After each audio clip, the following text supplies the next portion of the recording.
Hey, this is Matt once again. We're back to another video, and this is a paid request for Shawn. Thank you so much for that. For those interested in requesting any type of videos, movie reviews, re-reviews, random thoughts, topics, trailer thoughts, tier lists, rankings, commentaries, live streams, whatever the case may be, feel free to send it either directly to my PayPal. Do have a Cash App as well. Links are down below in the info box, and I will get to it as soon as I possibly can. And for those who sent them, thank you. I do appreciate it. And this time, Shawn wanted me to do a commentary on the 1984 film Ghostbusters. So, sadly, I could not get to it around Halloween season. Had a lot of stuff backed up to get to, but better late than never. So, I'll pause the beginning. Let's get into it. 3, 2, 1, pressing play. And then we have, there you go, there's the girl. You think there's anything under that toga? She's fridge. Yes, I know I'm making a Ghostbusters 2 joke, but Columbia Pictures.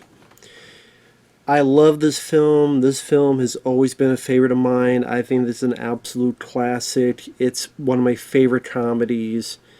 I think it's such a cool blend of the supernatural and the comedy, and I think the effects are charming. The cast is fantastic. The main three, Bill Murray, Dan Aykroyd, Harold Ramis, rest in peace, Harold Ramis, they do a phenomenal job. Ivan Reitman, rest in peace to him, who would go on. He had directed Meatballs, he had directed Stripes, which I love the film Stripes, and then Twins, Kindergarten Cop. I even like Evolution. But yeah, rest in peace to Ivan Reitman. Of course, we have our opening here with the librarian, which, does a good job conveying kind of a moody feel, especially because of the score. Elmer Bernstein, who did the score, I think he did a really good job with this. It fit the supernatural shenanigans. It wasn't overly plain, hey, this is a comedy. So you have the little things with the books there, of course, done with, I'm sure, with strings. I like that the camera doesn't cut away, it's just... Oh, okay, I was thinking of a different shot, never mind. So I fucked up there already. I thought there was another shot where they followed... Think of a different movie. But yeah, something as simple, just the stuff opening up. Folks, this is a library. Some people may not know what the hell a library is nowadays, but they have this thing called books. Before, everyone read it on their iPhone or iPad. Still a bit of danger. We don't know what the ghost looks like. That'll be unveiled later on. And of course, Ghostbusters was the brainchild of Dan Aykroyd, who's really into that supernatural stuff. He was working at Saturday Night Live. Apparently the comic company that made Casper sued because they thought this looked like Fatso, the Casper character. I'm like, come on. That's really weak sauce. That's anorexic. That's like Ellen McBeal size. Like, come on, man. I think Columbia won on that, and they deserved it. Bateman burning hell. I thought it was such a fun way to open it, to really show what kind of person this character is. He just wants to get a date. See, nowadays, if you did this scene, it'd be looked at as sexist, and look how misogynistic Bill Murray's character is. He just wants to get laid, and he's shocking this guy.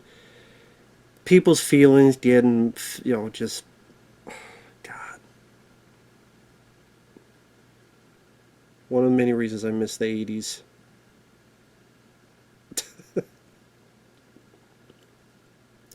I like to see an interview with this guy on the left. I mean, I know it's a small part, but just... They did the Ghostbusters documentary. I don't think I ever saw it. I wonder if they got this guy for it. I love the gum flying out of his mouth. It's just a very funny visual.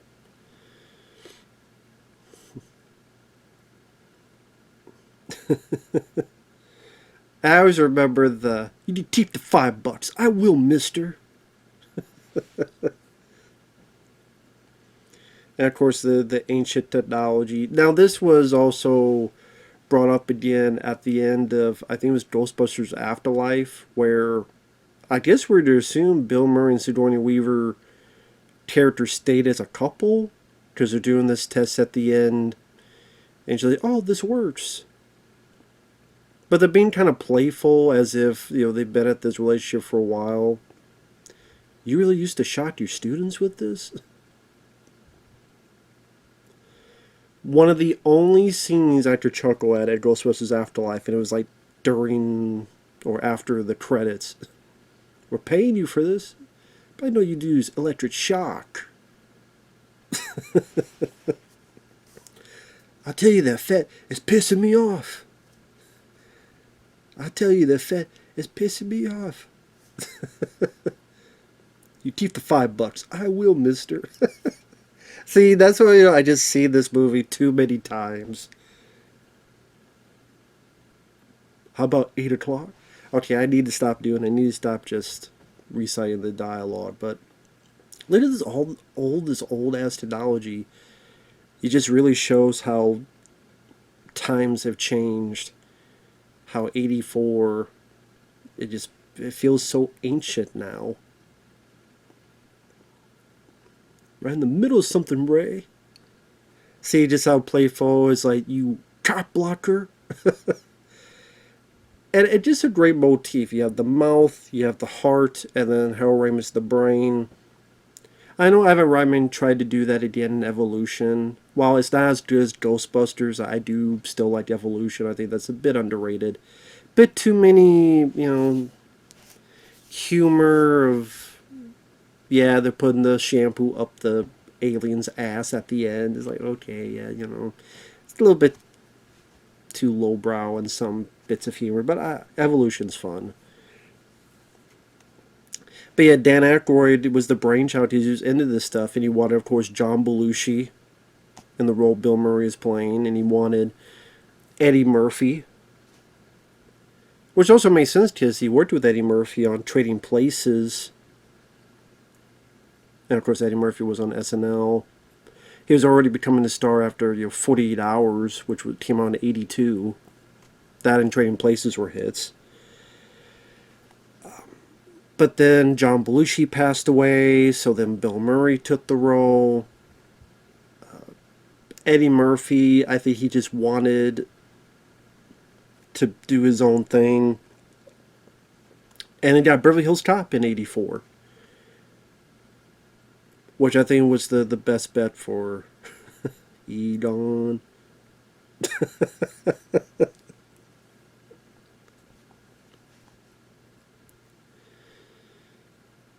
I love the point where he's like, drill that head. That would have worked if you hadn't stopped me. This is one of the great points of the film, is these three guys, the way they interact with each other, and the almost, it feels like improv, but not ongoing, we need to stop improv. One of the many problems with the 2016 Ghostbusters, it felt like the movie stopped and the ladies improv'd incessantly, and they weren't that funny, and it kept going and going and going, where it's like you need the director to go, okay, we need to write stuff in your voice. So it feels natural, feels like improv, but still sticking to the story and the plot, but you're still getting some character moments in there as well.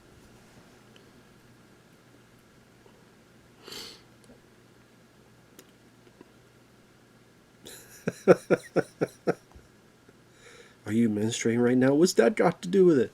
Back off, man, I'm a scientist. I love that line. Back off, man, I'm a scientist. So, of course, they got Harold Ramis, who had worked with Ivan Reitman before. And Harold Ramis, I mean, he worked on, was it Caddyshack and some other... Of course, he had Stripes, worked on with Stripes. Co-star Bill Murray. And Harold Ramis was a great choice. You're right, no human... I can't help it. I'm not going to be able to stop. No human would stab boots like this. So they went on and did the film. Ernie Hudson, I know he has kind of a. I understand his point. When he had gotten the script, the character was in it a lot more. He came in earlier, and I don't know. Dan Aykroyd says and Ivor Reitman, I think they had different. They tell different stories. I think Dan Aykroyd said the Winston role was for Eddie Murphy, and then Ivor Reitman says no. Which it is. I mean, if he would have been the Harold Ramis role, I don't know. But either way, Ernie Hudson, there's going to be a lot more of him in it. Then he found out that the script was rewritten, and he's not in it a lot. Which is why it made sense on the posters why it's only the three of them. Because for the. God, it's a long time before Winston even joins in. So a good chunk of the movie is the three of them.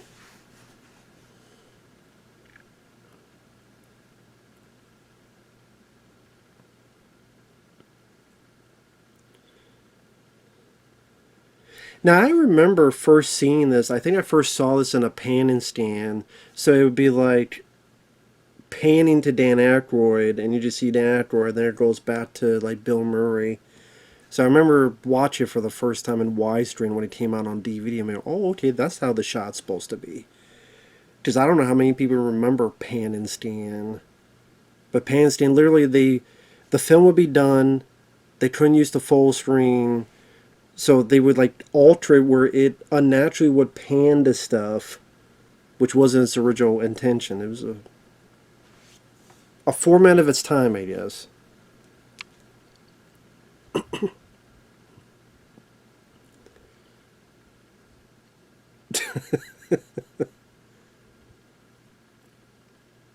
love when Bill Murray gets pissed. What do we do? Stop that! This feels like a natural reaction. And then Harold Ramis is like, see, it's not over the top. It's not, oh my god. It just, it's dry. A bit like dry, deadpan humor. Okay, checking my time. It's all good. Just that the deadpanness that makes it feel even funnier. Oh yeah, his plan. Get her. Very cool design on the library ghost when it becomes full creature, demonoid, however you want to put it.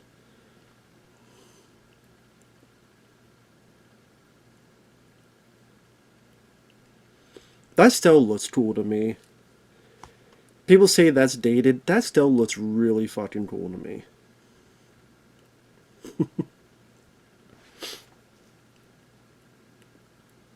Those old school video cameras.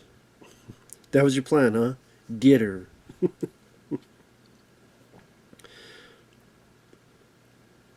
Yeah, there you go.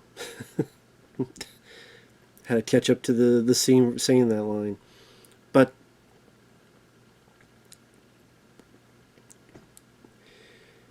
Bill Murray has a tendency to show up whenever he wants to. I think what probably helped was one or two things. One, this was a role for John Belushi, and he kind of wanted to. He was good friends with John Belushi, from what I understand, so he kind of wanted to fulfill what Belushi couldn't. And also, I think one of the heads up said, "We'll fund the movie. You want to do the Razor's Edge," which they did, and that film bombed, and no one really cared, but at least this did get made. Which I know, like, the way Bill Murray says it, the success of this movie being such a phenomenon, and then The Razor's Edge being such a flop, which he was more partial to. I would say The Razor's Edge is what he more cared about, those kind of movies to do, but it bombed. He took a break for like 4 years. He did like a cameo in Little Shop of Horrors, a cameo in maybe something else, and then in 1988 he did Scrooged, which I enjoy. I think that's a really good, one of my favorite Christmas movies is Scrooged. And then Ghostbusters 2, which Bill Murray wasn't happy about. I like Ghostbusters 2, but I won't talk about it too much because we're talking about this one. But I always liked Ghostbusters 2. It's not as good as the first, but I always thought it was a fun sequel. And then that was in a huge summer. Indiana Jones and the Last Crusade, James Bond film License to Kill, Honey, I Shrunk the Kids, Batman, Back to the Future Part 2. There's a lot of heavy hitters in 1989, especially in the summer. But then, he did a bunch of other ones. He did... I love this speech. Call it luck. Call it karma. I've used that so many times whenever I've done reviews or streams or stuff. Call it luck. Call it karma.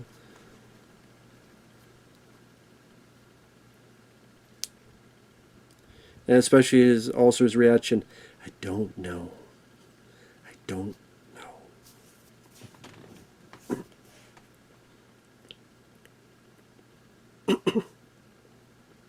And a lot of people have talked about how the fun part of this movie is how they really make it seem like a business. And how they bring it so down to earth because of that. So it makes the supernatural stuff seem more believable. And the fact that they approach it in this business aspect.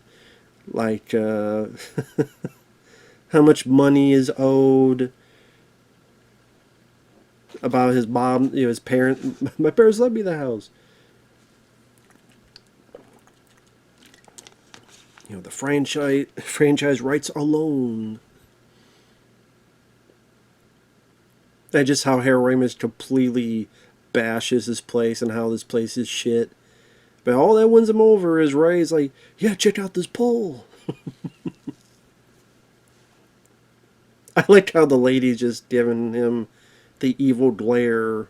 Because she wants to sell this place, but she's like,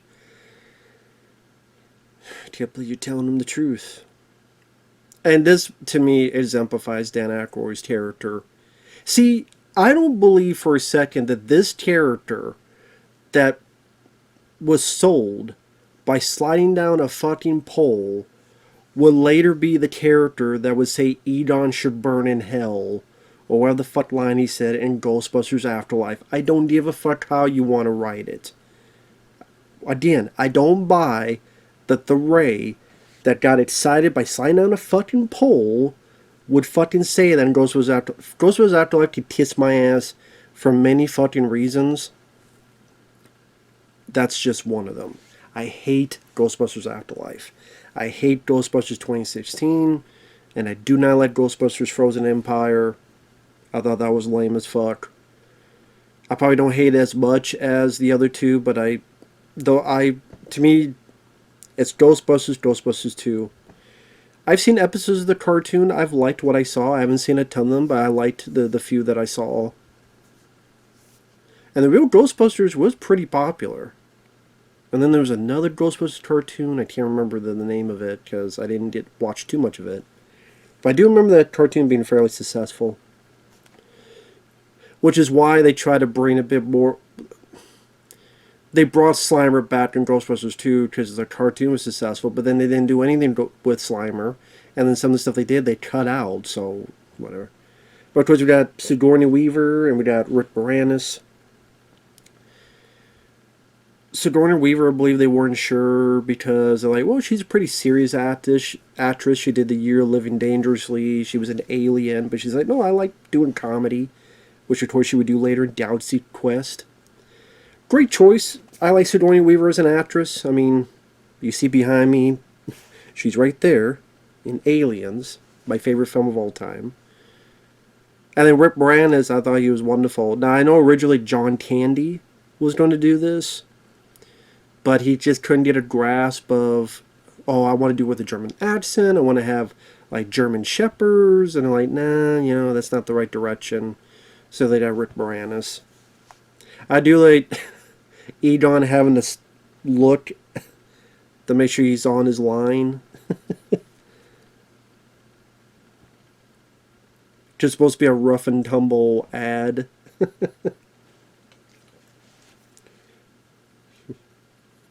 We're ready to believe you.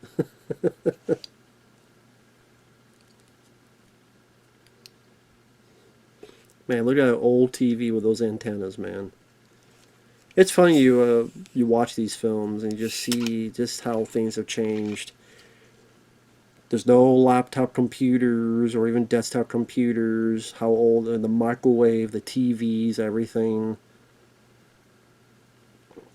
Ah, nod to Stay Puft Marshmallows. Give a little bit. Which I think in the full screen version, like on VHS, you could barely see that because it was concentrating more on the eggs. So you couldn't see fully that package. But you got the Stay Puft logo. So that when Ray says it later on, it doesn't come out of the blue. It's like, oh yeah, the thing that was on the marshmallow thing. This is a simple, well, it looks simple, but it's a cool effect. The eggs popping up and stuff. I thought that looked pretty neat.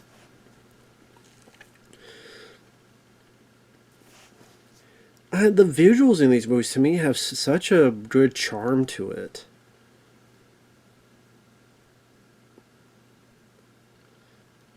And I hate that nowadays so many people look at these. I'm not saying every effect in the 80s is great. I love the Golden Child. I can admit some of those effects of the demon don't look the best.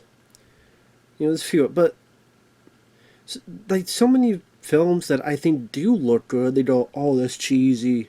Oh, that's so old. Oh my God, that's so." And I'm like, "Fuck you! You know, you're the reason why movie. You know, one of the main reasons why movies suck today."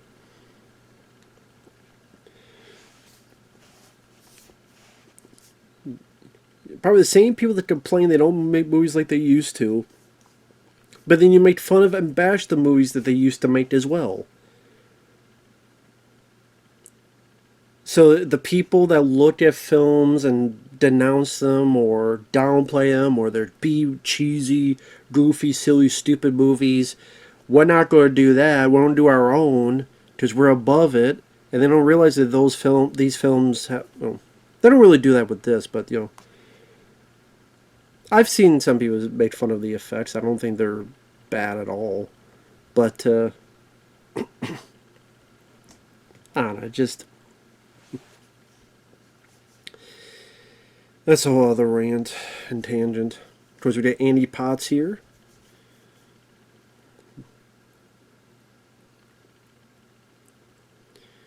Kind of interesting how in this it's kind of like they were trying to go for a Janine Egon possible love story. Of course, that's out the window by the sequel where it was now Janine and Rick Moranis' character.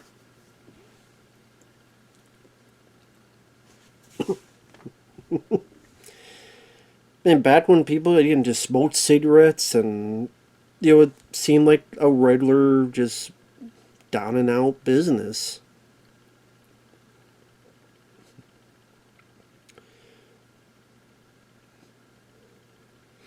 And see, look, the secretary doesn't have to be some idiot numbskull, overly comedic, so dumb he couldn't.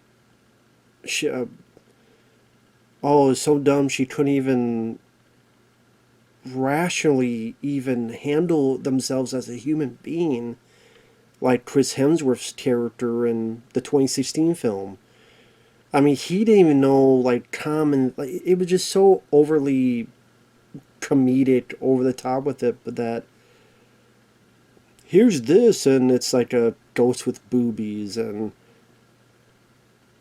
I'm like, this guy is so stupid. I'm surprised he knows how to breathe right.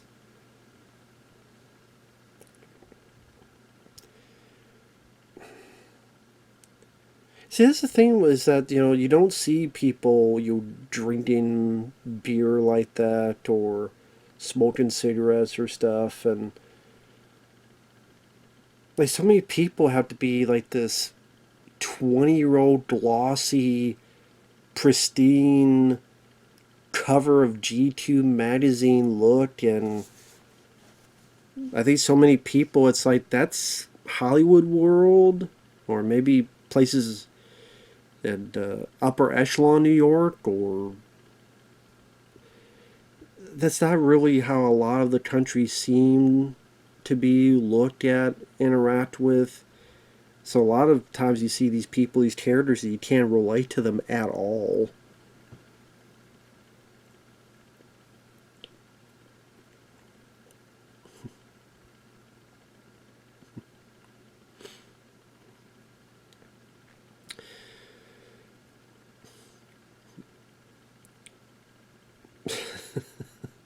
They hate when you do this.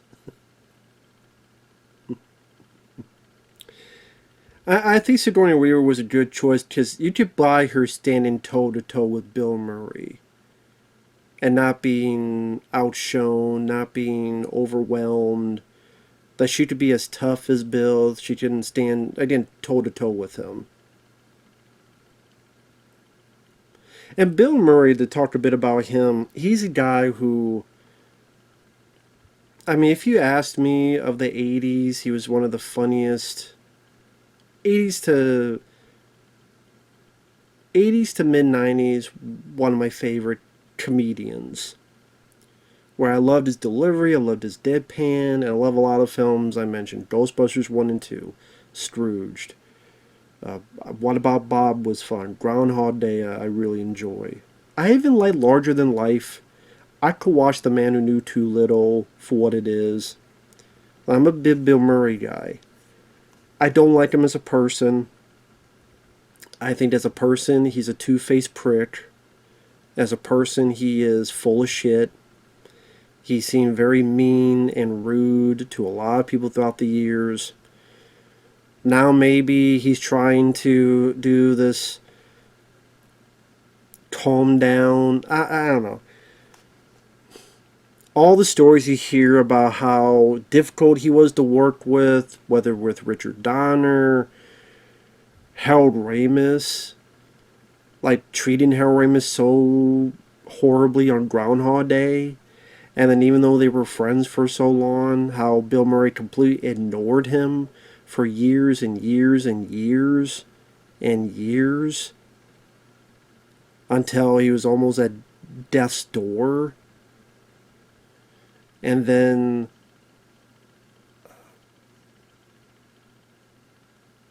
you can even tell, like, when they did the Ghostbusters video game, which I think that's on PS4. One day I want to get that on PS4 and play it on the channel. Because I played on the PlayStation 3, I remember liking the game.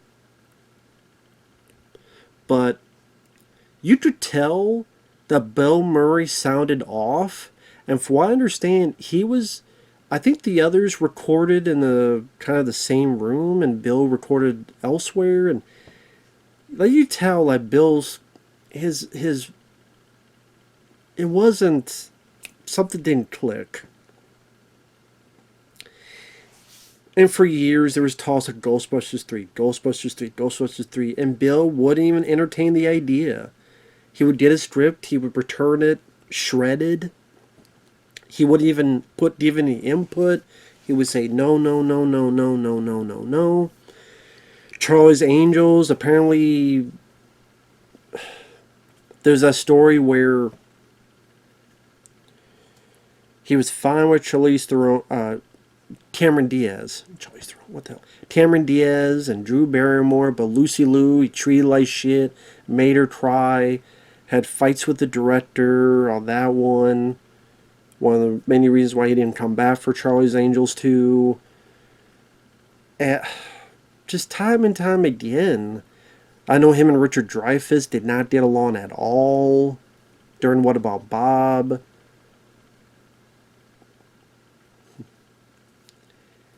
And just a total jerk.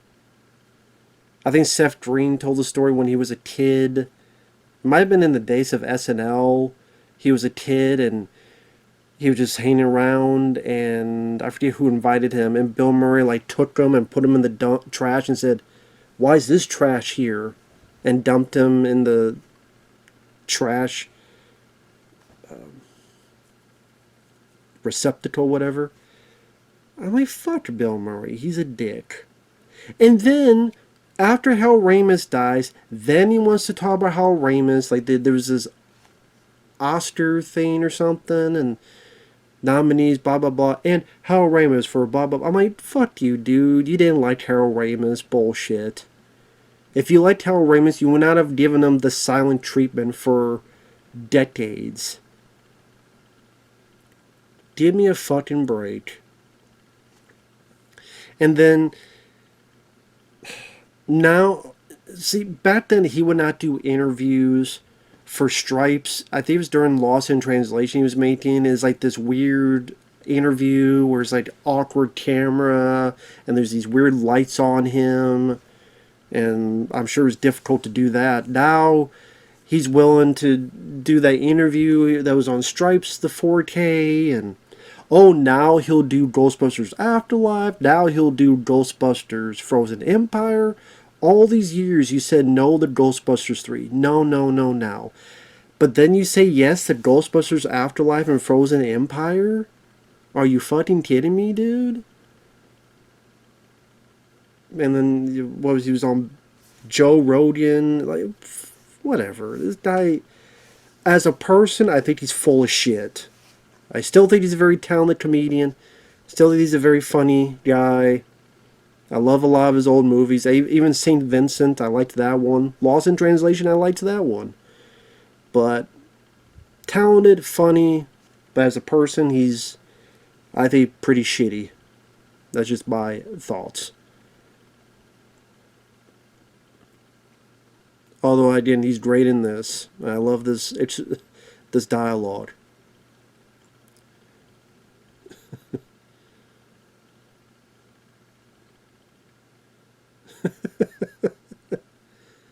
Bite your head off, man. That is rather funny.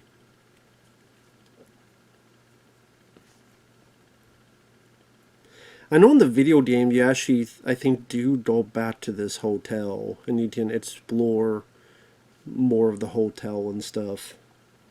Again, that is a game I would like to play again someday. Played for this channel.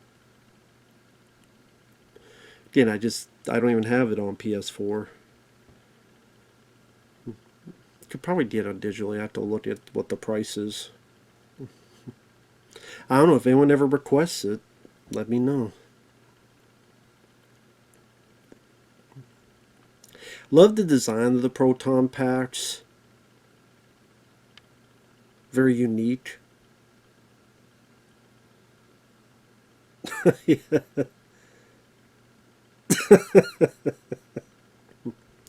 Do you have a little taste of what they could do? What the hell are you doing? There you go. I love just how bashful they are about that. She's taking it pretty well. She's not like confused. What the hell are those things?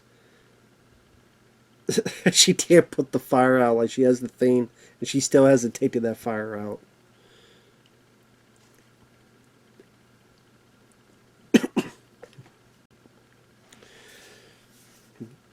Yeah, Dan Aykroyd.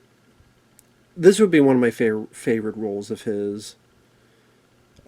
He was in, of course, SNL. You know, there's the Blues Brothers. There's Trading Places, Spies Like Us, Nothing But Trouble, which I like. But this, I would say, is my favorite role of his. Because Dan Aykroyd, I could go back and forth on some roles. I think he does perfectly fine. Some, he's like Trading Places. I found his character a little bit annoying in that, so I wasn't gung-ho about him in that one. But he's worked, I mean, throughout the years. Hell, he was in Evolution. I mean, he's done a lot of stuff throughout the years. He was in, what, Tommy Boy, tons of stuff. And then Harold Ramis, rest in peace to him, did a great job with Groundhog Day. He did Multiplicity. He did Year One, which I wasn't a fan of, but he did Stuart Saves His Family, which I thought was one of the more decent SNL films, or films based on SNL skits. And then, of course, we got Slimer here. With some jokes like the ghost of John Belushi. Maybe even Dan Aykroyd said that, but... And of course, a fun line here. He slimed me. Coming up.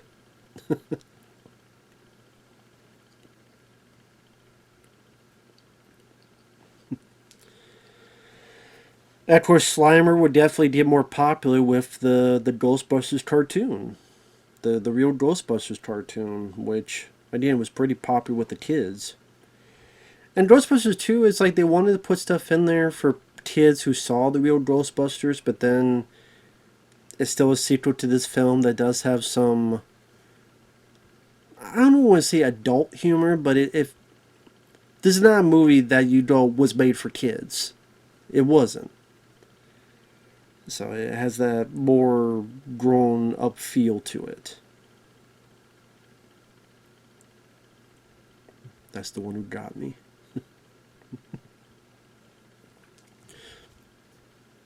Then good score, really good score that really fits the film. I know there's a guy, Sally's not on YouTube anymore, there's a guy named Al who was a huge Ghostbusters fan, and I used to watch his stuff from time to time. Sally shut down his channel. I don't really know why. I think that was a big mistake. It's a big mistake, because, I mean, yeah. He never should have done that. But he was a big Ghostbusters fan, and I remember he did a lot of videos on like the Ghostbusters when the 2016 film was coming out. I know he wasn't a fan of it at all. It was like Your Pal Al or something like that. It's sad that he's no longer around.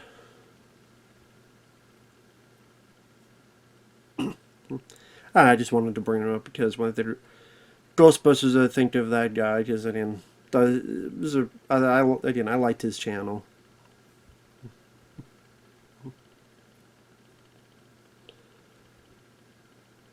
Of course, a great light here.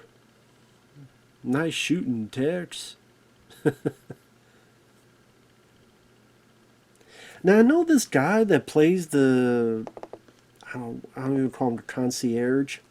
I've seen him in other stuff, and I have to look it up now, otherwise it's going to bother me. So, sorry, I have to look it up now. As they're setting this up here. June 1984 came out. It probably wouldn't be on here.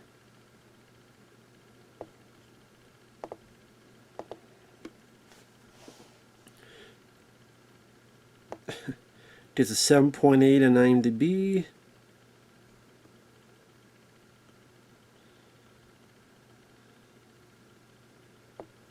I think Michael Ensign is his name.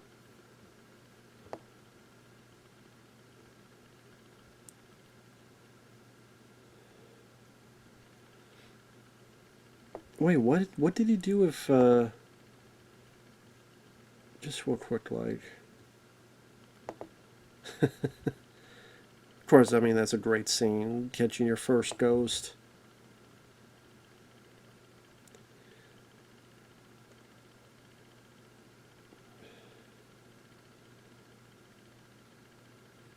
So the guy who is the hotel manager here, he is a voice in video games as Dr. Nefarious Tropy in the Crash Bandicoot games. So Dr. Nefarious Tropy in the Crash Bandicoot games, the guy here who's on the right here, he was the voice of that character. And he was in Titanic as Benjamin Guggenheim. He was in War Games. That's right, he was in War Games as one of the characters, Aid. He was a hotel manager in Pink Floyd's The Wall. So he definitely showed up from time to time. House, he was in the film House, the first one from the 80s. So, but yeah, I didn't realize he was one of the voices in Crash Bandicoot. That's cool. Then you got your montage.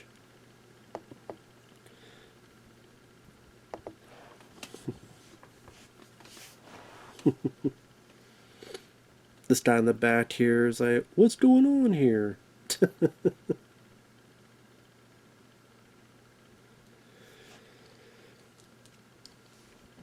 I know there were a couple songs up for the theme. You don't hear some of them in the trailers. Like one of the teasers is like this song that goes, whoa, whoa, whoa, whoa, whoa, Ghostbusters. Whoa, whoa, whoa, whoa, whoa, Ghostbusters. Which I think someone had a band and they kind of redid the song to give an approximation of what it would have sounded like. But of course, they stuck with Ray Parker Jr., which was, I think, the best choice. I know Ray Parker Jr. got sued by Huey Lewis because Huey Lewis said, your song sounds too much like my song, I want a new drug with the beats and stuff. So Huey Lewis successfully sued Ray Parker Jr., but then, funny enough, later on, Ray Parker Jr. I think successfully sued Huey Lewis because Huey Lewis was not supposed to spill the beans about some of that stuff, but he did years and years and years later. And so now Ray Parker Jr. got him. So I don't know if he got all the money, but he got some, I guess.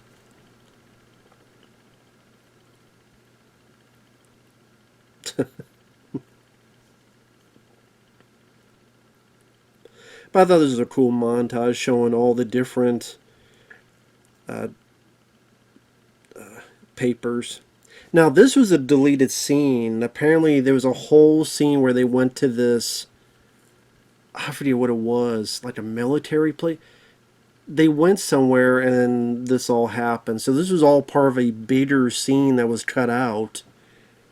So there's a lot more to all this.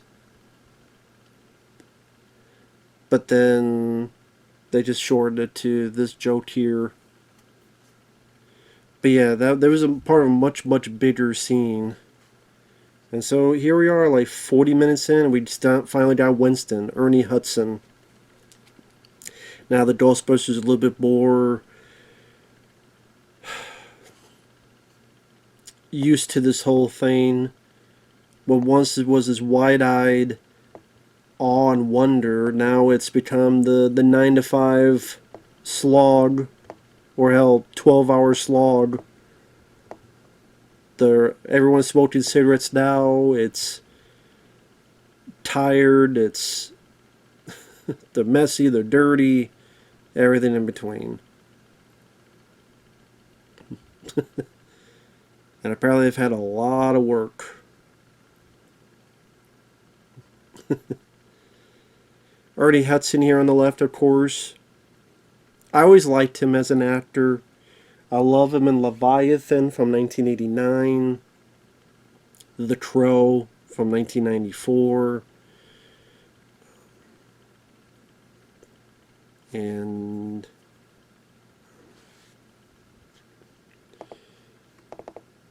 anytime Ernie Hudson appeared in a movie, it was always cool. Was the First Substitute, I think? I think he was in the First Substitute. But yeah, always enjoyed Ernie Hudson. I'm trying to remember the guy that's with... I want to make sure I get this name right. Who's with...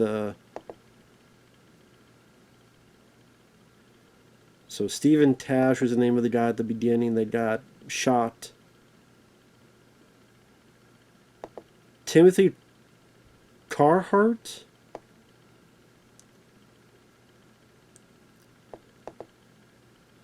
So the guy who was talked with Sigourney Weaver before Sigourney Weaver met up with Bill Murray here, I'm like, I know that guy looks familiar.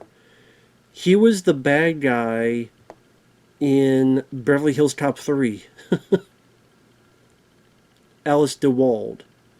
Alice DeWald kills cops for a living.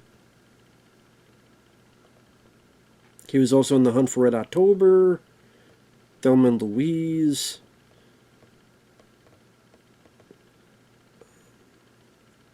Black Sheep. He was in Black Sheep, the Chris Farley, David Spade film. But yeah, I remember him as Alice DeWald in Beverly Hills Cop 3, which, not a good movie. But I'm like, I knew I recognized this guy, the violinist. I think it was Sigourney Weaver's suggestion that she was supposed to be a model, and she's like, can she be a musician? So yeah, don't go with him. He's Alice DeWald. He kills cops for a living. Maybe it's the same character. Maybe since Sigourney Weaver dumped him, or I wonder if this guy is the father of the baby in the second movie. I don't know. I mean, she kind of got with Bill Murray at the end, and then it obviously didn't work out, and maybe she went back to that guy? I don't know. What's also funny about that scene is that you saw the wide shot. Apparently, Bill Murray looked and saw the one guy in the orange kind of going in circles on roller skates, so then Bill Murray just decided to go in a circle. I will say Dan Aykroyd really good at utilizing this verbiage of all of the scientific instruments, or when he talks about the paranormal and psychology of that. He's very good at spitting those words and phrases out.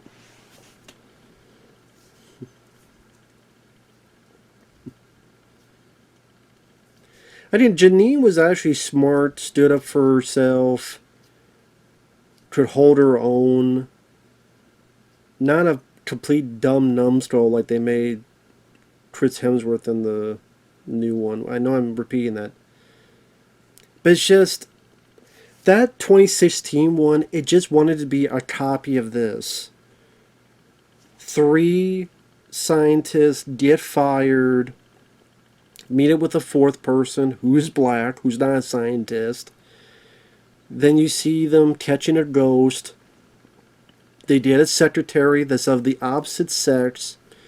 Then you have the person that doesn't believe in them, that results in them getting screwed up and releasing a ghost, or in this case a shitload of ghosts, because you want them to turn off the power. Choose your destructor, and the destructor is something huge and white. God damn, man. But of course, I should mention, this is William Atherton. Atherton, I should say, Atherton. I keep wanting to say Atherton.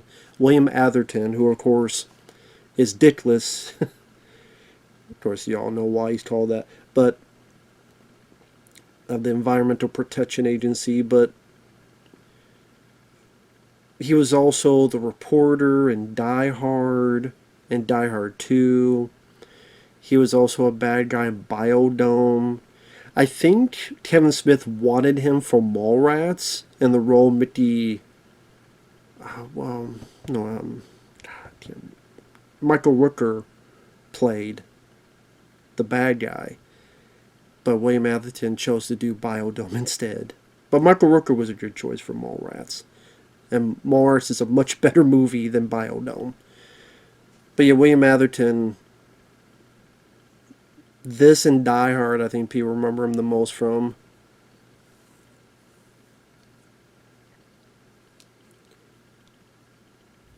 Yeah, they're talking about the amount of, spiritual energy and how compared with the Twinkie. Never liked Twinkies. Twinkies. I mean, if someone gives me a Twinkie, I can eat it, but it's not good. I mean, it really feels like just eating fat. You are eating fat, but it just, even more so. I remember there was at one point where they said, oh, Twinkies are going out of business. They're never going to have Twinkies again. So I went and bought Twinkies just because, well, I haven't had them in years and years. And I tasted, and the outside was like a sponge. And the inside was just this fat that I don't even think had much good taste to it. I mean, sponge and fat. So I never ate a Twinkie again. And I mean, I don't really eat much of that junk food anyway. I mean, if it's junk food, maybe I have some Pringles, potato chips. Maybe I have vanilla ice cream, soda. I think soda is my main adversary, but fuck it. You only live once.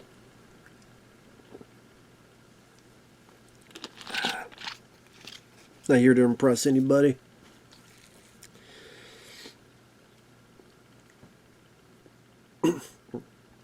She's trying to get by. Rip Moranis is like, damn.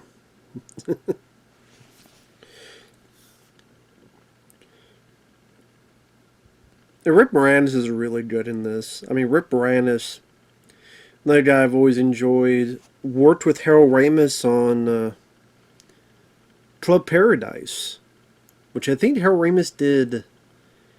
He directed that after this. Because I know National Lampoon's Vacation, Harold Ramis directed it. And Rick Moranis was in Club Paradise. Let me double check.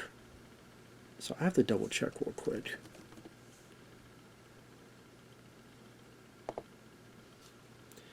It's hard for, to remember all these damn years. Let me see. Harold Ramis was...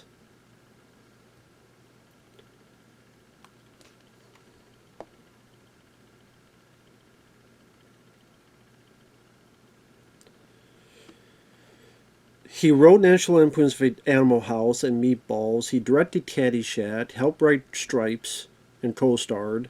Directed National Lampoon's Vacation. Directed Club Paradise.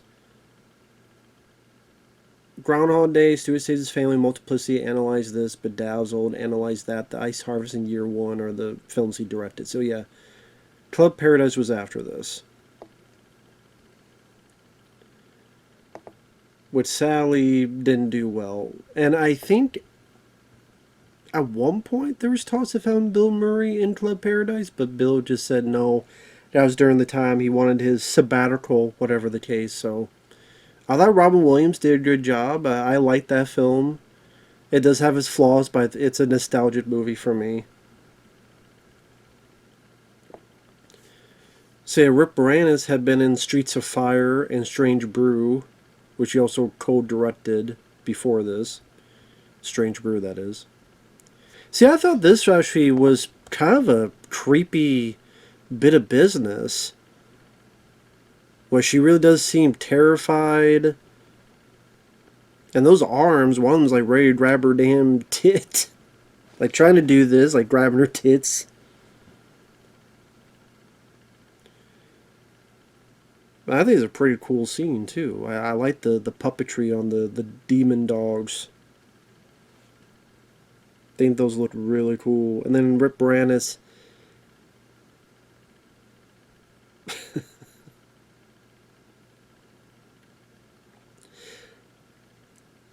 For what I understand, Rick Moranis really helped shape this character to what it is. Just how he's over-explaining this stuff.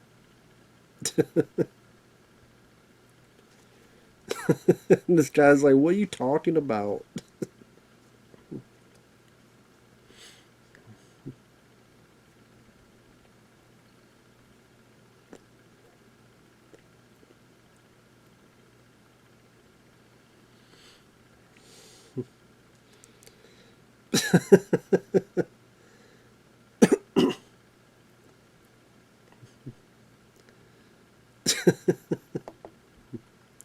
Yeah, it doesn't seem like much of a party. So yeah, after this, he was the lead in Little Shop of Horrors. Spaceballs he was in. Honey and Shrunk the Kids. The Flintstones with John Goodman. Big Bully. And then around the early 2000s, he retired. He did some voice work in Brother Bear 1 and 2. Rudolph the Red-Nosed Reindeer cartoon. The last live-action film he did was Honey, We Shrunk Ourselves, the third Honey Shrunk film in 1997. I know he is coming back for Spaceballs 2. It is what it is. I don't think Spaceballs 2 should be made. I think it's going to flop when it comes out. Let me put it this way. Do you remember the sequel to This Is Spinal Tap? Okay, this is one effect I can agree doesn't hold up. That effect. I'll agree with people on that. The dog jumping across the road, and that does not hold up well at all. It is very brief, but I mean, for people to say, well, I mean, no one's saying it, so a lot of times I say stuff just to preempt in case someone says it, but then no one ever does say that, so I don't know why I bring it up in the first place, but yeah, that dog, didn't look good going across the road, but thankfully it was a short bit of business. I think they even knew too, that's why it was so short. That's probably why here it's just the POV. See, that up close shot is really cool.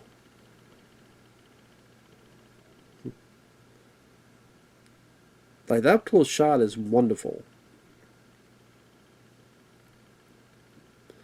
But yeah, I was going to say, does anyone remember This Is Spinal Tap 2? Neither do I. And I did not get a request for it, thus I never watched it, I never reviewed it, and to be honest, I never heard a single person talk about the film. Not a single person. I don't know a single person that has seen This Is Spinal Tap 2. I don't know a single person that has mentioned This Is Spinal Tap 2. Not a damn bit. And it's funny. All that, and for what? At a $22 million budget, it made $3.2 million, which I'm surprised by that.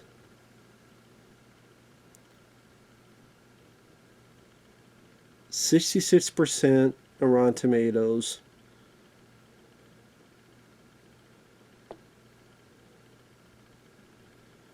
I'm just curious.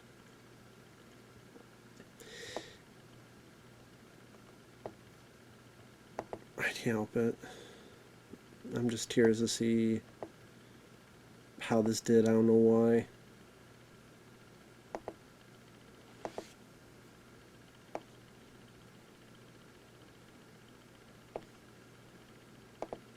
So it debuted at number 9 and almost 2,000 streams to 1.6 million. At number 9. It's like, yeah, okay.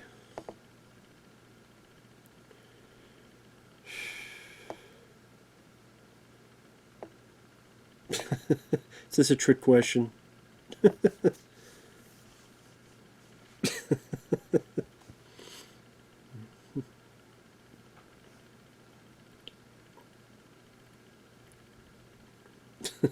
think you have too many people in there already.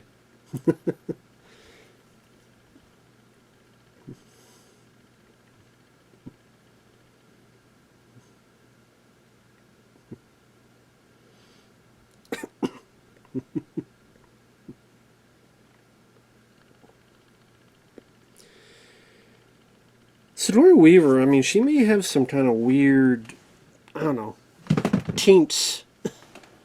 I say that because, I don't know, number one, I have a feeling she liked doing this part of the movie. I don't know why. I think also because I remember, was it James Cameron? Someone like for Aliens, she said, I swear he said something to the effect of she wanted Ripley to die and she wanted no guns, wanted to fuck an alien. I swear that's the way he worded it. And he's like, well, she kind of got to do that in the other 2 sequels. Because there were no guns and she died in 3. And in Resurrection, it was more, she was kind of like part alien, and then those kind of moments with like the white chupacabra looking thing, and weird ass stuff. I don't know. Seems pretty weird to me. Also weird, like hypocritical, like she hates guns, but then there's so many movies that she would allow herself to use guns, like The Cabin in the Woods at the end of the film. She comes out with a gun and shoots. Paul plays the villain, comes out at the end and shoots. Was it Cold Light of Day? Is the villain, goes and shoots and I think kills Bruce Willis. Like, you hate guns so much, but I guess you took some of these parts because, oh yeah, they'll do guns. I'm like, so it's just guns against the alien you don't like? So killing people is okay? It's just weird, I don't know. Weird bit of business.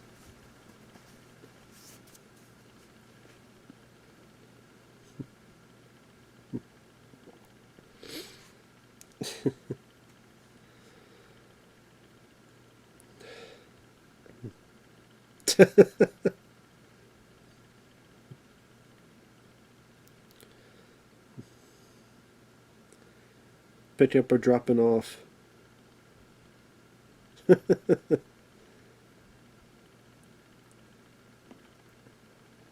Just like this nice system that they got here. And I love the logo. I think the logo it's iconic. The Ghostbusters logo. I know it does not look like Fatso from Cash. I don't care. Was it Harvey Comics? Got pissed off. Like, give me a break.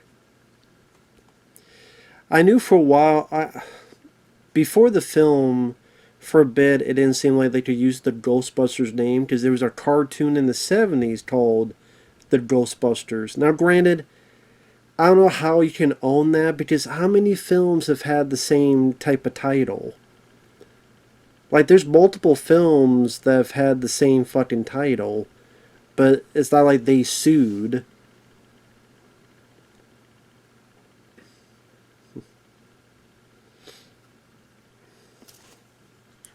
Yeah, if I just type up films with the same title.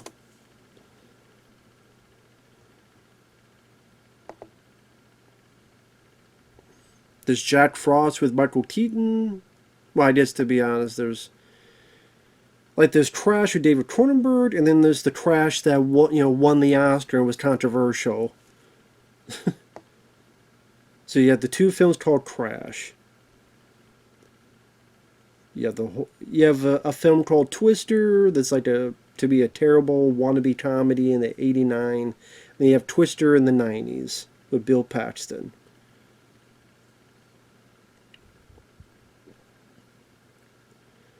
There's Possession, the Sam Neill film. Then there's Possession with Gwyneth Paltrow. There's another movie called Possession with Sarah Michelle Gellar. There's Dead Heat about the top zombie buddy movie. Then there's Dead Heat with Kiefer Sutherland. There's Life with Eddie Murphy and Martin Lawrence. And then there's Life with Ryan Reynolds and Jake Gyllenhaal. There's Running Scared with Billy Crystal and Gregory Hines, and there's Running Scared with Paul Walker. My point is, there's multiple. There's Dead of Night. There's Dead of Night, the horror film by Bob Clark. There's a Dead of Night from the 40s. Again, there's lots of movies with the same. Black Widow. There's Black Widow with Deborah Weiner from the 80s, and well, Black Widow is a comic book character, to be fair. There's multiple movies. There's different movies called Creep. One is, I remember I was talking with Stuntman Mark.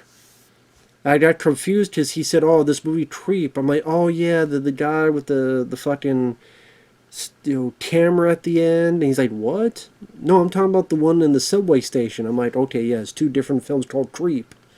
There's The Fan with Michael Biehn in the '80s. Then there's The Fan with Robert De Niro. And I don't think they fucking sued, as far as I know. So I don't know why they had a way to sue. I don't understand that, but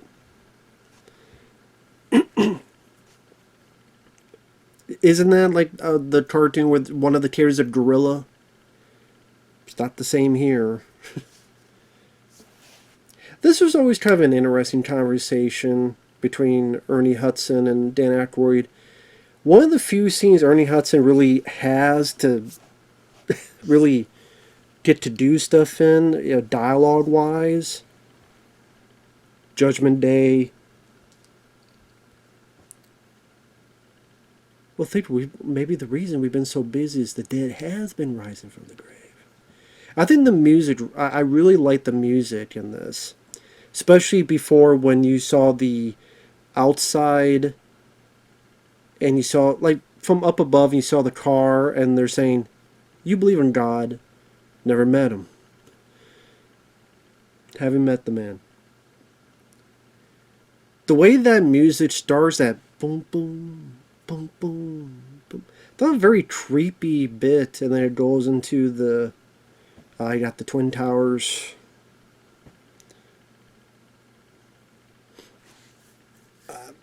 I I thought that was a really good musical piece that sets up the serious points of the conversation. And I was gonna go screw it up, this dick.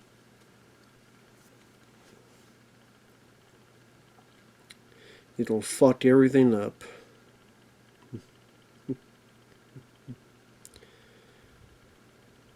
Which I don't know, like when you have like more people doing a investigation into this, like multiple people have had a valid claims about this whole thing.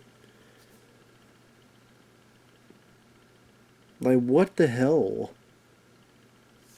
And when you say no, we can't shut this off because it's hazardous material, perhaps.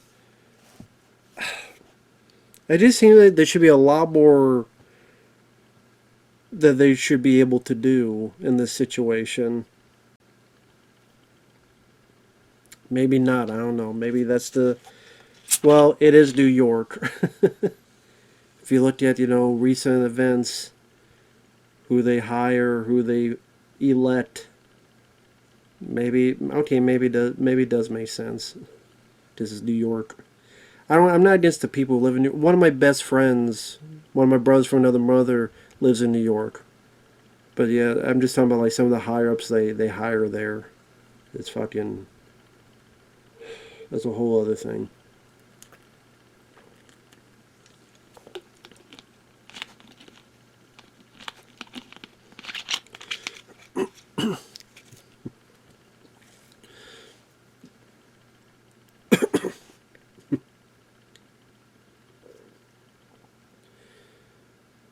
And this guy just doesn't want to do it. He's like,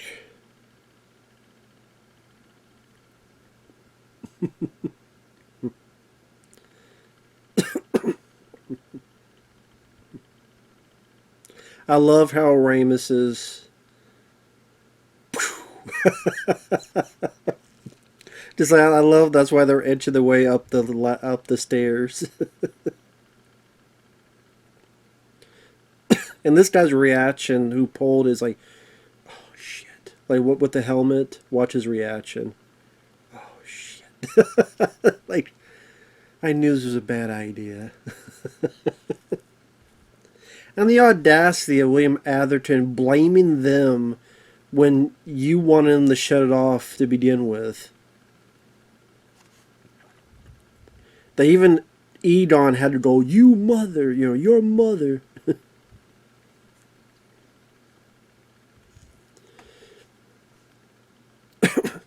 And that's a cool effect.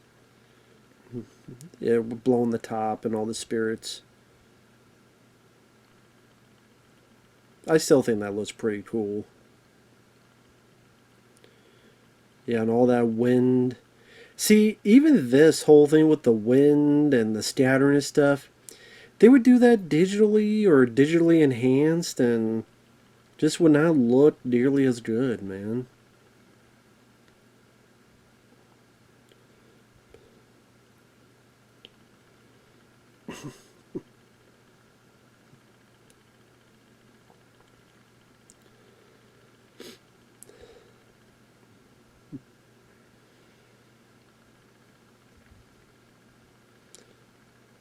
I love that, you know, Dan and Ernie being confused because they weren't there for the whole Rick Moranis stuff.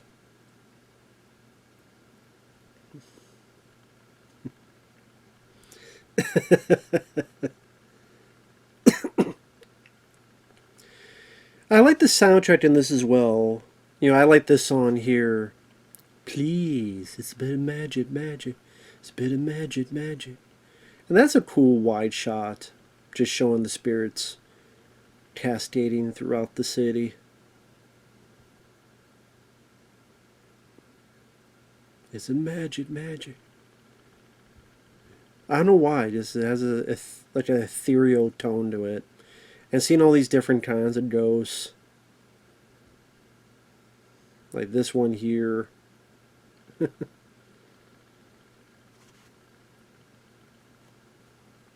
Yeah, they did the cab driver. Nice makeup effects there. Is it okay? Just another day in New York.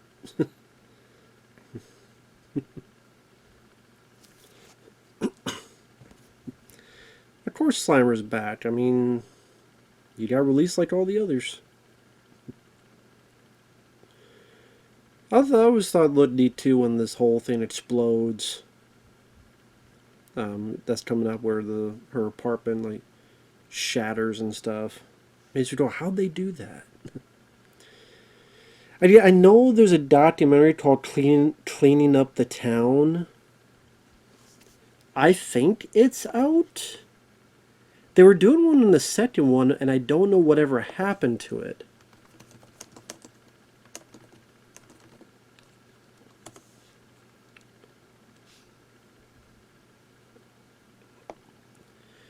So it's available to buy or rent, and it's from 2021. Available to buy or rent on YouTube.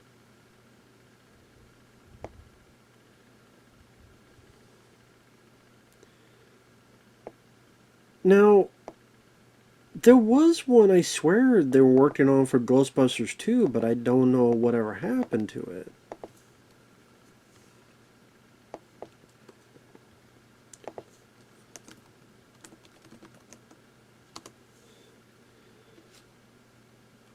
I'm just trying to see. Seeing where else is this around. Some say 2019, some say 2021. Just see if this is available anywhere else.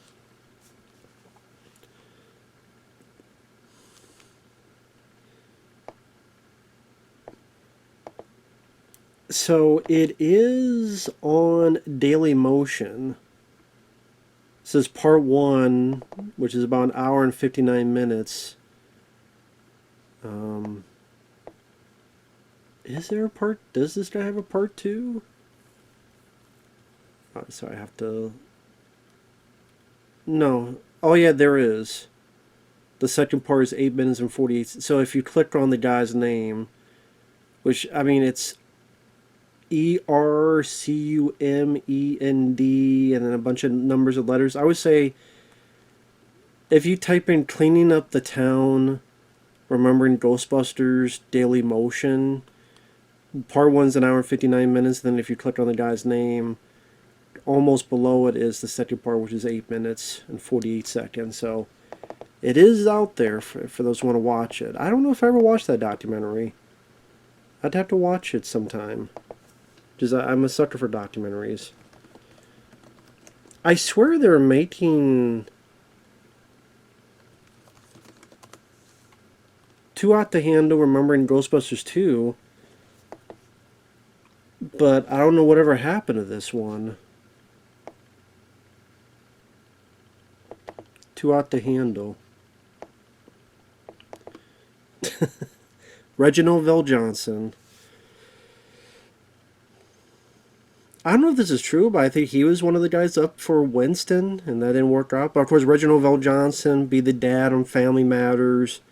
He was Sergeant Al Powell, and Die Hard 1 and 2. So another guy that'd go on the Die Hard 1 and 2, just like William Atherton. And again, Family Matters TV show.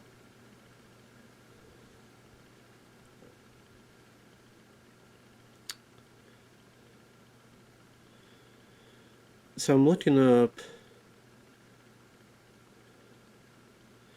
2024 June. Edit is complete. Archive curated. Motion graphics nearly done. April 2025. Entering the Lidos and final post-production phase.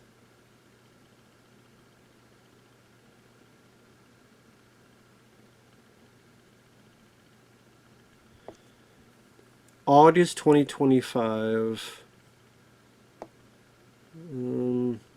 Film is complete.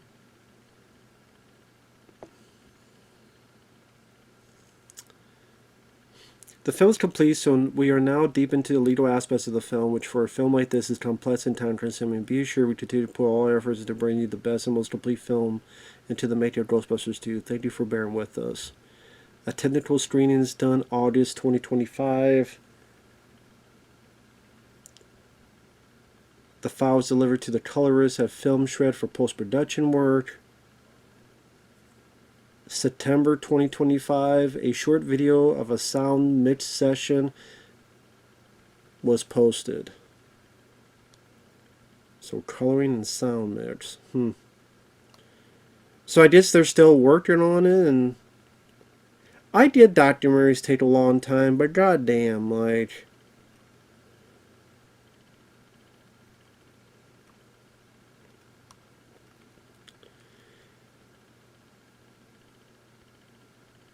in 2016, a Kickstarter would be started to help raise funds to finish the documentary. 2016.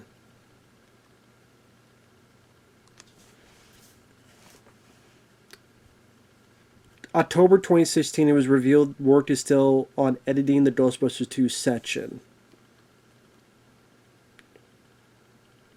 Then November is going to be announced. It'll be split into 2 parts. Part 1 covered Ghostbusters, Part 2 Ghostbusters 2. So, I guess to be fair, they had to go finish the Ghostbusters 1 bit.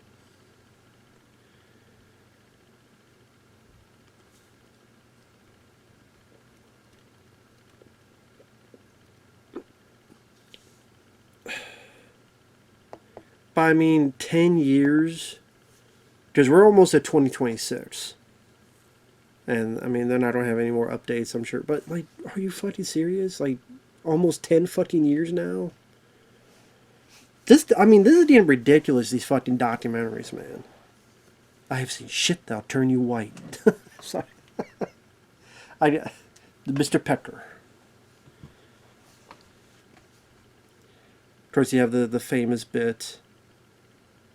Dolls and cats living together, mass hysteria.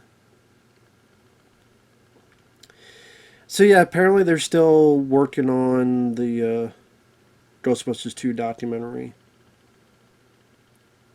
Mass hysteria.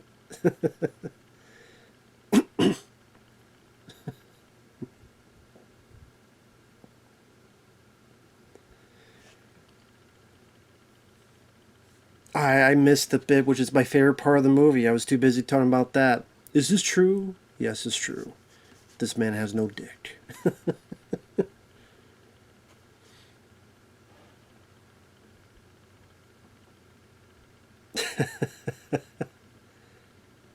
You have saved the millions of potential voters.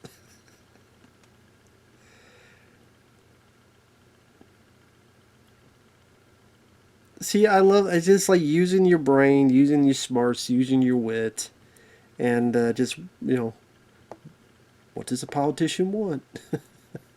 Just worked out for the best.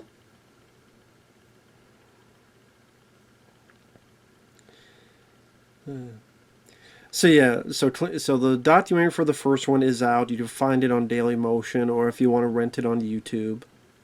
But you can find it on Dailymotion for free. And the second documentary on the second one, apparently it's in sound mixing, coloring, and there you go. Maybe it'll be released, I don't know, another 2 years.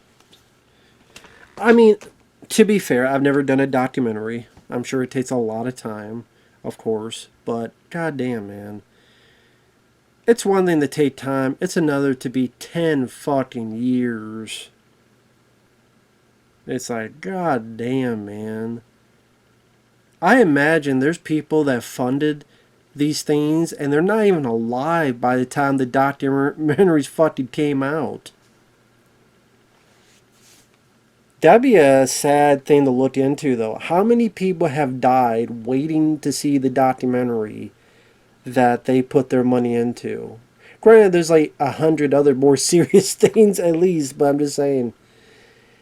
That's why on a tangent, this Ninja Turtle documentary, you ain't seeing it anytime soon. You are not seeing it anytime soon for folks who put in that Kickstarter. You're not seeing it anytime soon. Hate to be the bearer of bad news. I mean, don't hold your breath. So yeah, getting back to this. Yeah, Bill worked with the crowd.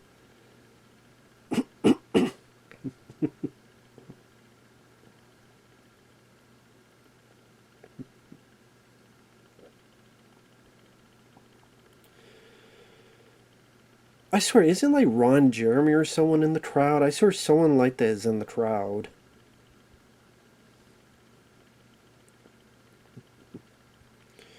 As they're going to get ready for the final battle. But first, they got a bit of a shaking the streets coming up. Damn, Ernie Hudson's almost covered up in there. If you weren't paying attention, you wouldn't even recognize Ernie Hudson was behind them. But yeah, I was talking about before Ernie Hudson. He kind of has like a 50-50 take on this where on the one hand, it was like, wow, this was a good opportunity. And it was a big hit film. And to this day, people still talk and remember him. They're nice about it. This, and even the second film was a childhood favorite for a lot of kids. But as an actor, he didn't really have a whole lot to do. I mean, he has some good moments. Let's see, there's him being interviewed. If there's a paycheck involved, I'll believe anything you want. There's the conversation he has with Dan Aykroyd in the car. There's the, I have seen shit that'll turn you white. So he has some good moments. I love this town. And even Ghostbusters 2 has a few, but I mean, not a ton. I think he said, like, he thought it was going to change his career more than it did. But I mean, to be fair, I'm sure that helped him get love. I mean, okay, what did Ernie Hudson do after this? Let me look that up. But I do understand his point, especially if they had read in the script that he was in it more, and then almost last minute he gets his like, wait a minute, this was cut down drastically. This isn't the script I signed up for. But if you say no and back out, you'll be looked at, with pretty negatively. By the way, can I just say 84, another good year for movies? I mean, you had not just this film, but you had The Karate Kid, you had The Terminator, you had Beverly Hills Cop. I mean, hell, that alone, crying out loud, man.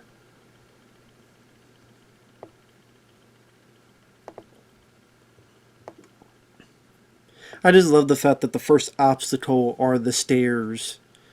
And that you see how they get so tired from going up those stairs. You'll see that in a bit. Okay, Ernie Hudson, he was in The Human Tornado with Rudy Ray Moore. He was in Penitentiary 2. Yeah, here you go. I see them tired.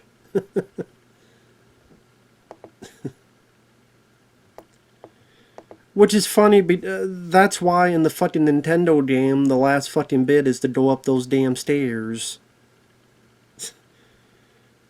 Which is one of the reasons I don't play that Nintendo game, is that section seems like the most pain in the fucking ass. That you got tap, and if you get hit a certain amount of times, you game over, and like, what the fuck, dude?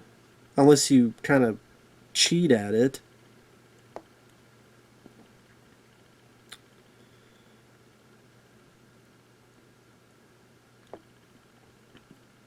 So after this, I mean, he didn't get...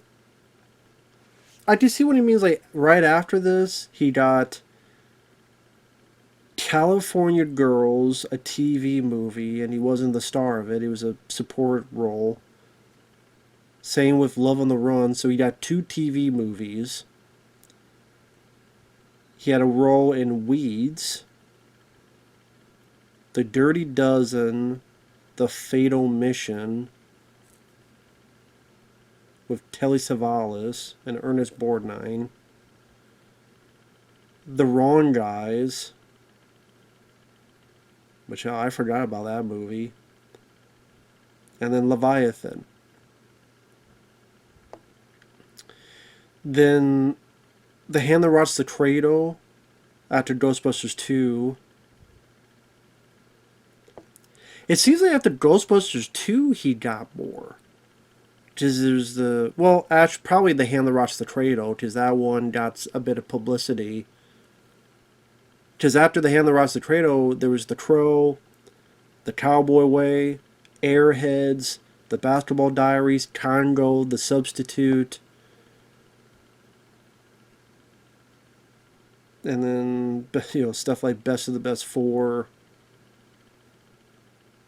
Interceptor Force, Miss Congeniality 1 and 2, among others.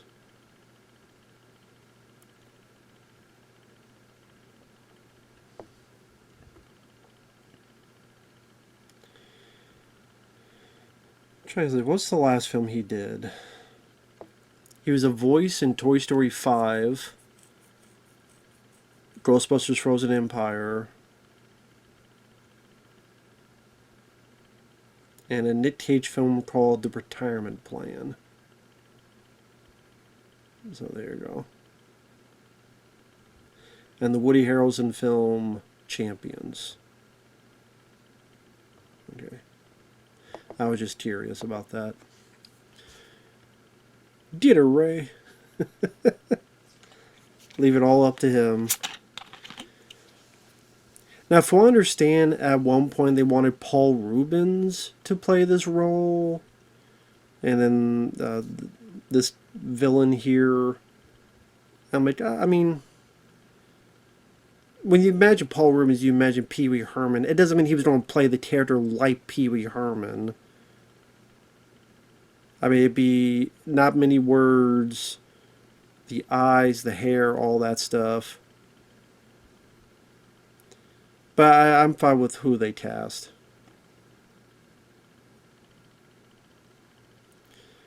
I also heard like David Bowie and other people that they wanted, but I thought this was the right pick. It has that unique look. Is it a he? Is it a she? It's just what it is. And again, Ernie Hudson's character has some good lines in it too, at least. One's coming up. If someone asks if you're a god, you say yes.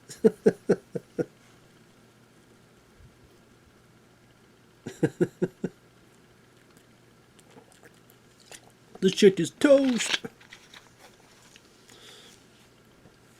Love the puppetry on the demon dog as well.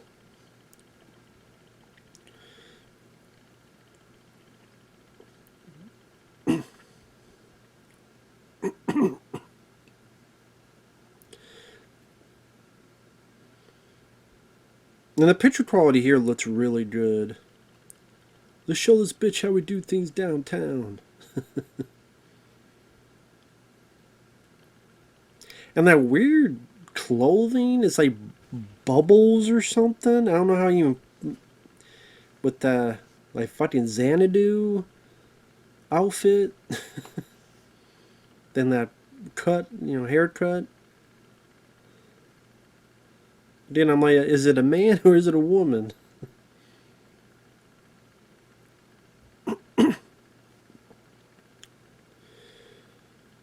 But yeah, Ernie Hudson, I mean, he might have wished for more to do, which is understandable, but I thought he still did a good job. Of course, there were multiple video games, of this. There's the Nintendo game, and then there was a Atari version of the game. I think there's other iterations of that game on other systems.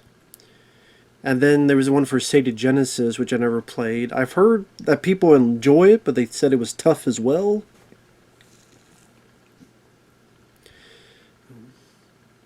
But I've heard, people enjoyed that one. Ghostbusters 2 had Nintendo games in the US. There's one overseas that I played that once, and that's a fun game.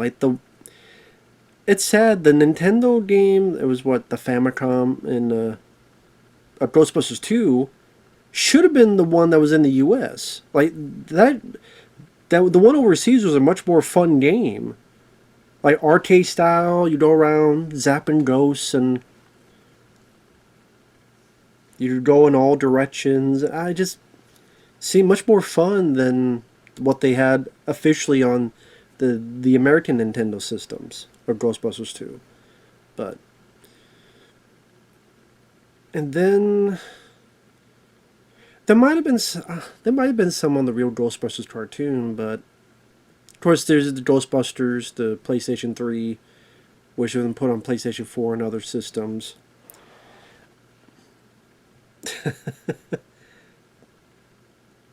My mind is clear. Just the guilty look on Dan Aykroyd.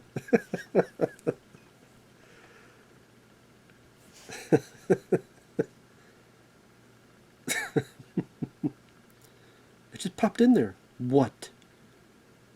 What, Ray? What popped in there?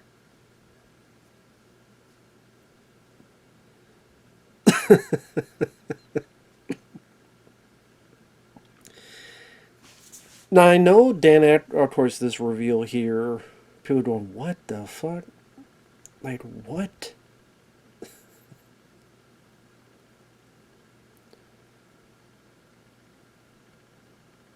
And then the reveal is like, okay. But I love the effect of him. I love that he's destructive, but he just has such a happy look on his face. He's so happy. He's like, come on. He's happy. He does. It's like does he want to hurt anybody? He's happy go lucky. He's having a good time. I love the eyes. I love that.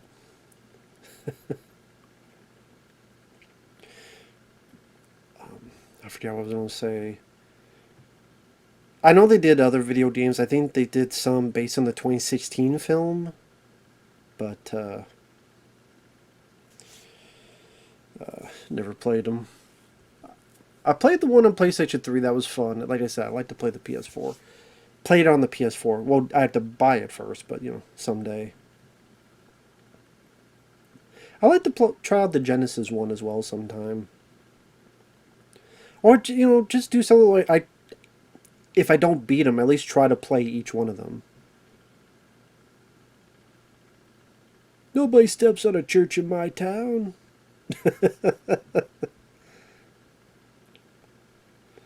Which, of course, in the 2016 film, there is a Stay Puft, but it's like a balloon.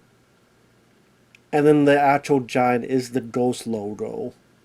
Which is ironic. It's like literally you're fighting the franchise. Like you're literally trying to kill you've turned the franchise into a villain, and now you're trying to kill the franchise, aka the icon, the Ghostbusters logo. It just, the irony of that is writes itself. And you shoot in the dick. Like, they didn't realize how fucking ironic that was. That you're taking the Ghostbusters logo, turn to a villain, and shoot in the dick. Like, how other way do you explain, fuck you, man, it's ours now? That's what it seems like. And it's like, the fact they did that by accident shows how stupid they were. Unless they were doing it on purpose and they didn't want to tell anybody because they were afraid of getting fired or getting shit on. And they deserve it.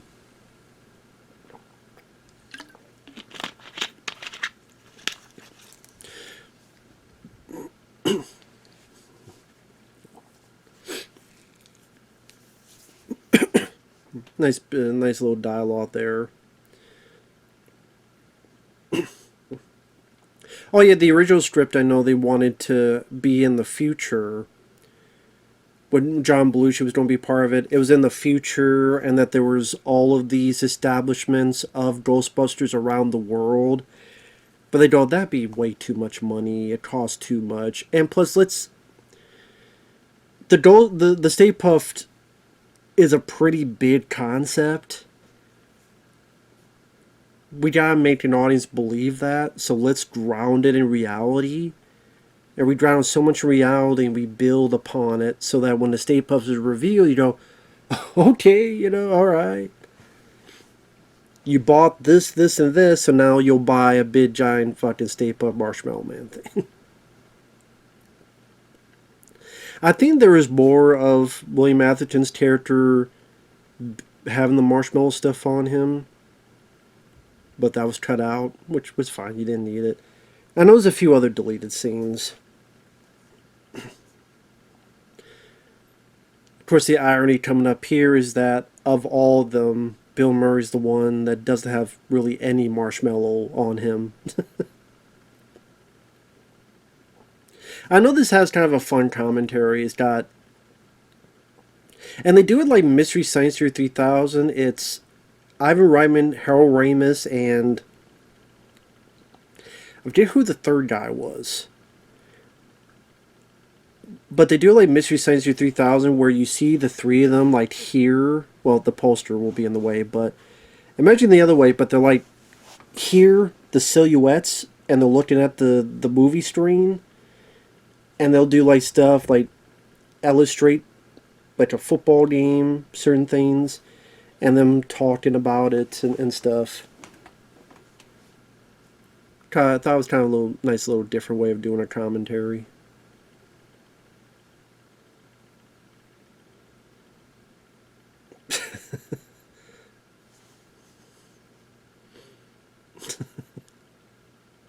And yeah, out of all of them, Bill has not much there.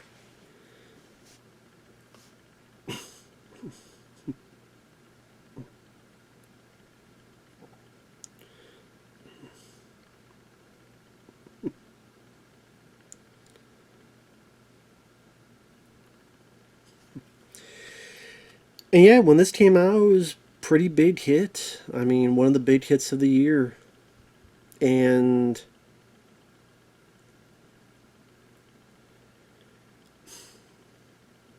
this might be a controversial statement. You can make the argument that this is the most popular comedy of all time.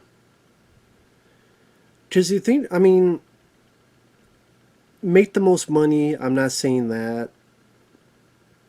I mean, The Hangover made a shitload of money, but I'm just mean popular in terms of pop culture, in terms of people knowing the aesthetics, the logo, the music, the theme song, the characters, the lines of dialogue. I'm trying to think, what comedy could you make the argument to be more popular than Ghostbusters?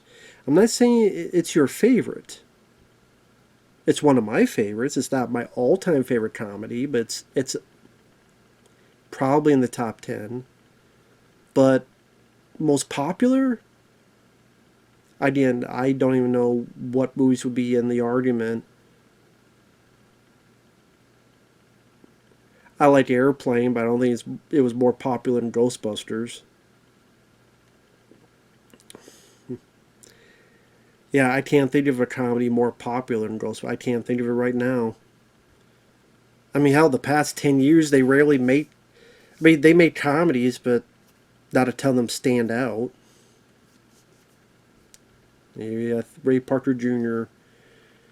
Which, I mean, Ray Parker Jr. didn't seem like he went on to do a whole lot after this. I mean, he was in a film called Enemy Territory, where he was one of the actors. Tony Todd was the villain in that. I think Arrow Video released that on Blu-ray recently. Yeah, I did. Enemy Territory. Ray Parker Jr. is like the second lead in that.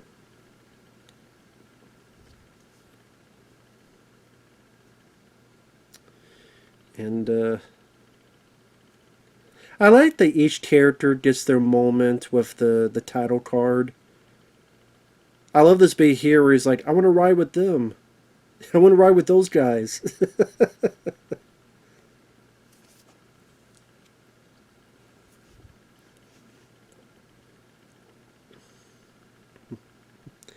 Such a great theme, though.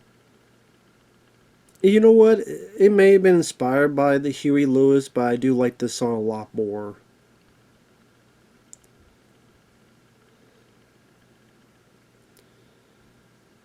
Than I Want a New Drug by Huey Lewis.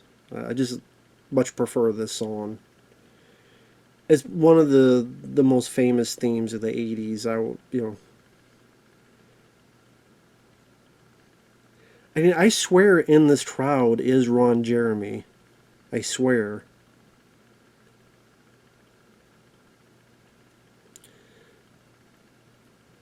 Maybe I don't know, maybe I'm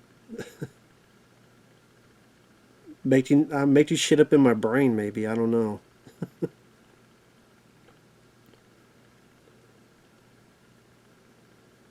Anyway. If so, I can't see him.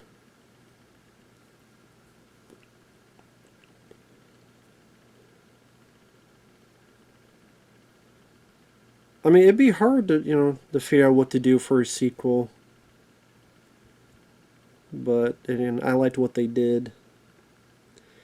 Not perfect, but I quite enjoyed the second film. But that's Ghostbusters, man. That went by quick. That went by quick. I'll stay for the credits. Why not? Why not? Got 4 minutes left. But yeah, overall, still an enjoyable film. Still fun. Still very funny. I mean, I was laughing throughout this. And if I wasn't trying to look up some more info, I probably would have been laughing more. And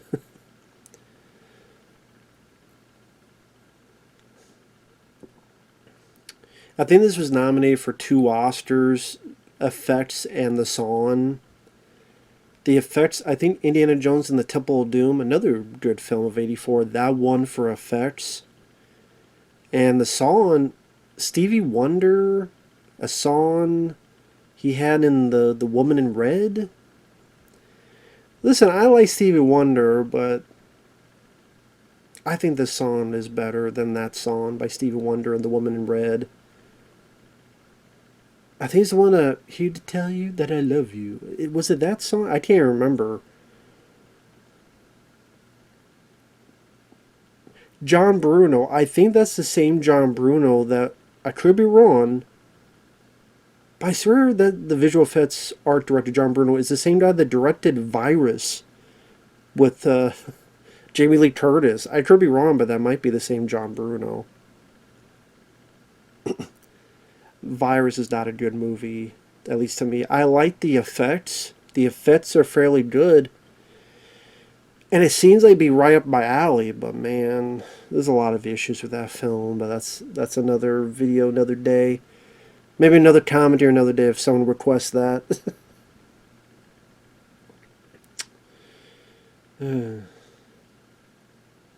But yeah, the effects guys did a lot of good job. They're good work. They worked their butts off.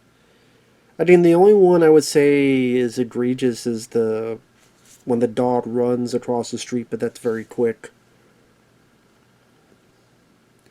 Saving the Day, yeah, that's a song I do like. Saving the day, saving the day, saving the day. Cleaning Up the Town, which is the name of the documentary that I was talking about before. Magic, that's the one when they turn off the power and all that shit's going around there. It's time of magic. Mick Smiley. New York Office. Special thanks, and you got the cast. Bill Murray, very talented, did a great job in this. Everybody did great. David Margulies is the mayor. He would come back in the second film as the mayor. Yep, There's, Timothy Carhart, the bad guy in Beverly Hills Top 3. Larry Keane as himself. Casey Kasem, the voice of Shaggy from the original Scooby-Doo. Some people forget that he was, the top 40 countdown on the radio. And on with the countdown. Because when I was growing up, we didn't have, like, where I lived in Iowa, we didn't get that stuff. Well, actually, I don't know if that would have been around when I was a kid. Listening. By the time I was listening, it's like 91, 92. He might not have been doing it that time. I don't know. I don't know when he stopped doing it. So maybe, I don't know. But, he might have been still doing it. The only time I knew was from movies like this. Oh shit, that's the voice of Shaggy.